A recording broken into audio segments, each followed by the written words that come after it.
Hello everyone, and in this video I'm gonna discuss about the cross-cultural understanding. This video is about cross-cultural understanding, the final project or the project 2 for the end semester task. And let me introduce myself first.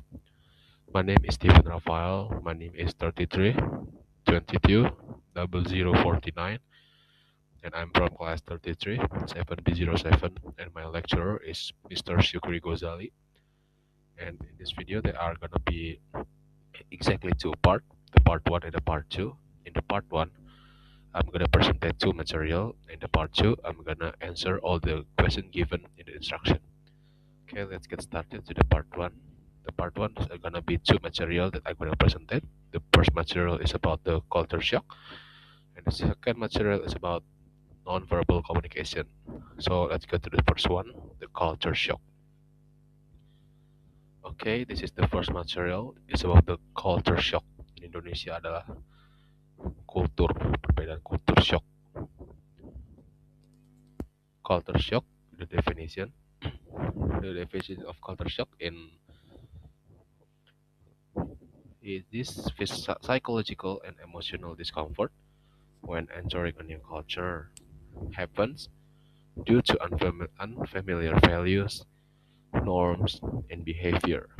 And according to Ober, 1960, culture shock is the anxiety resulting from losing familiar signs and symbols of social interactions, like when the person, I give some example, when a person named Abdul is from Java and he's got moved to Sumatra.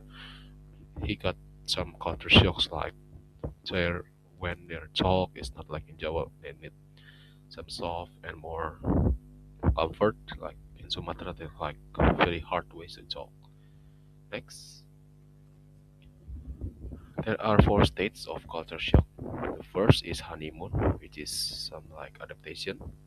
Second is uncertainly and doubt, which is like, oh, I'm doubt with this thing. The third is adaptation, which when I'm already adapted to that culture. And the fourth is acceptance, when I already accept that the different culture. Next,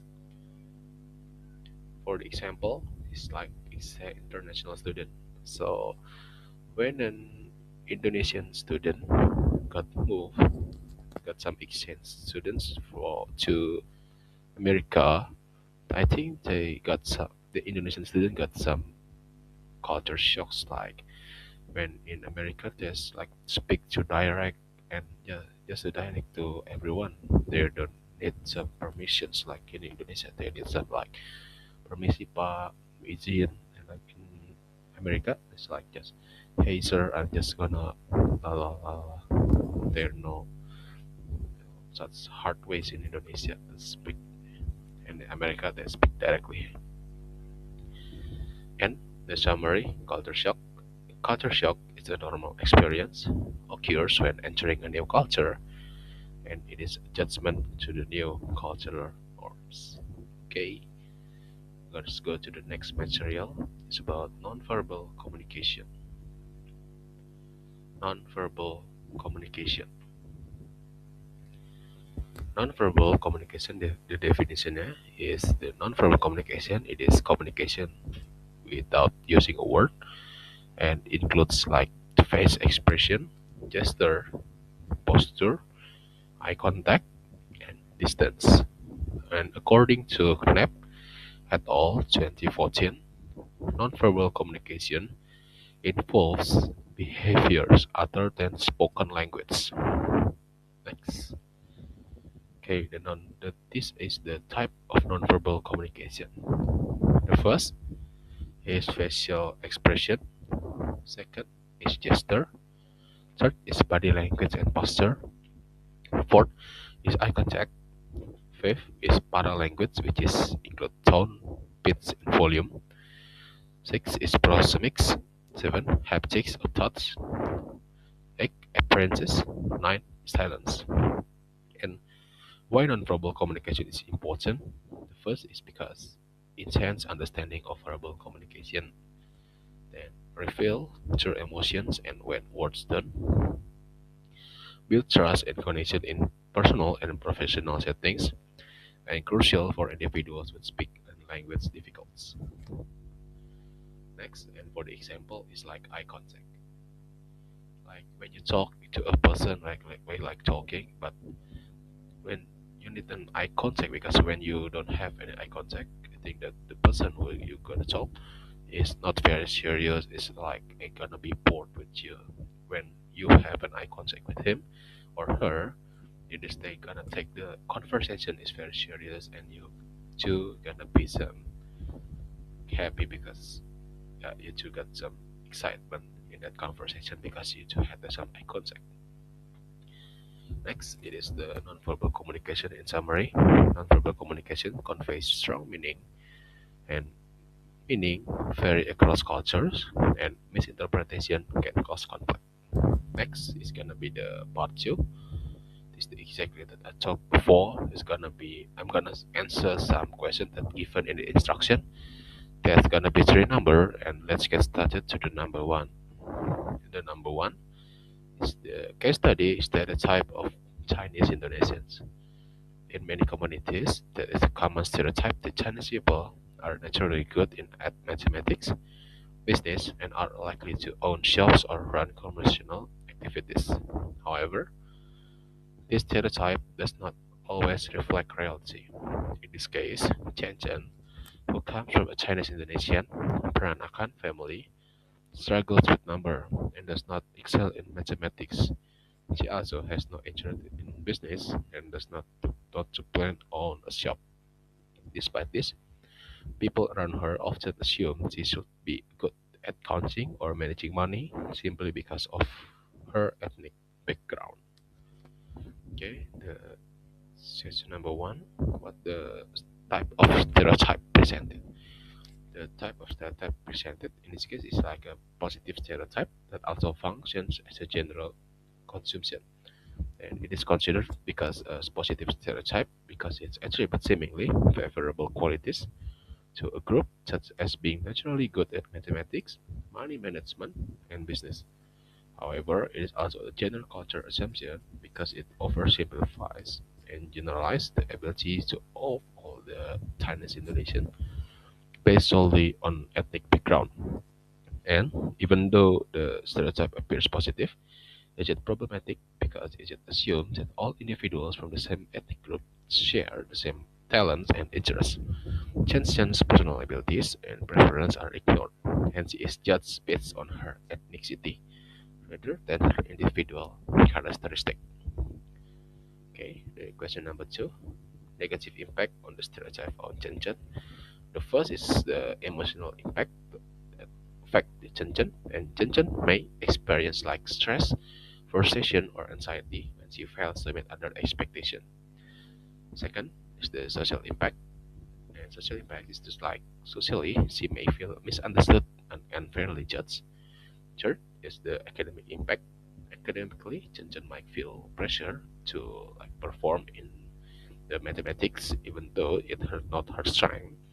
And the last is the cultural impact.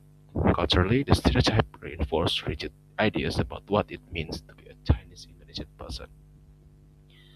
Okay, next number three, the positive impact of the stereotypes. I think in this case there are no positive impacts for the Chen. Although positive stereotypes may sometimes lead to high expectation or trust in certain abilities, these advantages are conditional and superficial. When Chen does not meet this expectation, the stereotype becomes a source of pressure and disappointment. Therefore, the stereotype is harmful because it's restricted individually and creates unrealistic standards rather than offering genuine support. Okay, the last number on the number one, fourth question.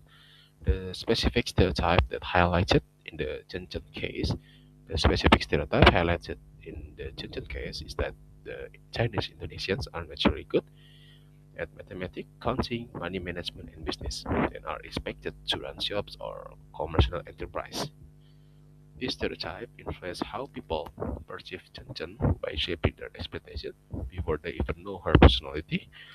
Instead of seeing her as an individual with unique strengths and interests, people assume she should be good with numbers and business simply because of her ethnic background. As a result, her real abilities and preferences are often overlooked or questioned. Next is number two. It is summary of culture theories explained during the International Culture Day. This is like I'm gonna make a summary from a Will presentation, and this is the summary. During the International Culture Day, the speaker explained several important culture theories that help students understand international commerce. The key points, there are 10 key points. The first is culture shape behavior. Second, people communication style, values, and belief are influenced by culture. Third is culture is learned, not inherited. Four, culture is behavior through family, society, and education. Fifth, culture is dynamic. Six, culture changes over time and is not fixed. Seven, stereotyping is a barrier to communication. Eight, making assumptions based on culture leads to misunderstanding and prejudice. Nine, individual difference matter. 10, even with the same culture, people are different. This is the summary from the presentation that the number two in the number two. Next, number three. The case study is body language misunderstanding. Amran, an Indonesian student, felt confused when an American friend greeted him by raising a hand with fingers spread open. In Indonesia, this gesture is commonly understood as a signal to stop. However, in the United States, the same gesture is often used as a casual way to say hello or wave. This misunderstanding makes Amran unsure how to respond, and he begins to feel uncomfortable in social interaction. He worries that he might appear rude if he reacts the wrong way, or that he might misinterpret other gesture in the future.